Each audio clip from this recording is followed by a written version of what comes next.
Got a quick 5-minute video today on the how and why I post-process my images. So I've got 18 images here, 5 of which are of a white balance card. You can see from this image that the white balance card has a harsh reflection. This is not the kind of picture you want to use. You will not get proper white balance from this. You want to use something more like this.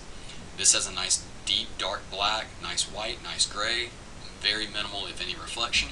So I'm going to use this as my basis for all my other pictures. So I go to View and Tool Palette, and that brings this up. This is again the Tool Palette.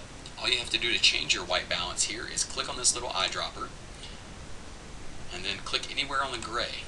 And what this does is it changes the histogram a little bit and it changes these colors a little bit, because what's happening is the software is looking at this image and saying this is a neutral gray color. This should be black, this should be white. So it takes those settings and applies it to everything else and gets proper exposure. Now what I'm going to do is take that setting and apply it to all my other pictures so they're all properly exposed. Or excuse me, so that they all have proper white balance. But before I do that, I'm going to cut out some steps on each of those future pictures, and I'm going to go ahead and post-process this image and apply those same settings as well. So brightness I think needs to come up 1.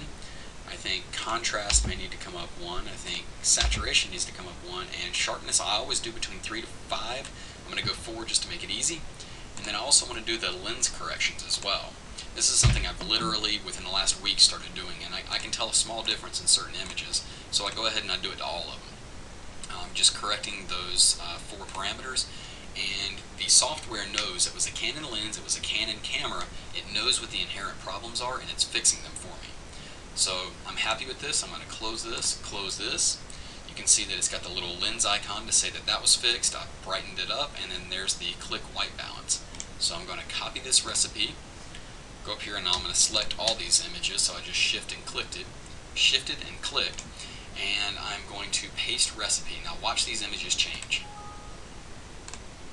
You can see how they all change. They now all have proper white balance exposure. They all brightened up, got a little more contrasty, a little more saturated. So this is exactly what I saw when I took these pictures, and this is the reason I shoot in RAW, so that I can make these adjustments. Now I did 2 different snakes. So I'm going to do 2 pictures, 1 of each. I think that this one looks good. I don't think it needs any further adjustments, but I'm going to double check it just to be sure. And it's too bright. Back at the original setting I think is okay, but I think this is a little better. So I'm going to go with what I did earlier. I don't think anything else needs to be changed. Close that, and I'm just going to trim this up a little bit. So there's my image. I'm happy with that. Click OK. File, convert and save. I'm going to convert this from a RAW file to a JPEG image. Change that to 800. It automatically does the height for me because it keeps it has the aspect ratio locked. Again, convert it to JPEG. Image quality 10.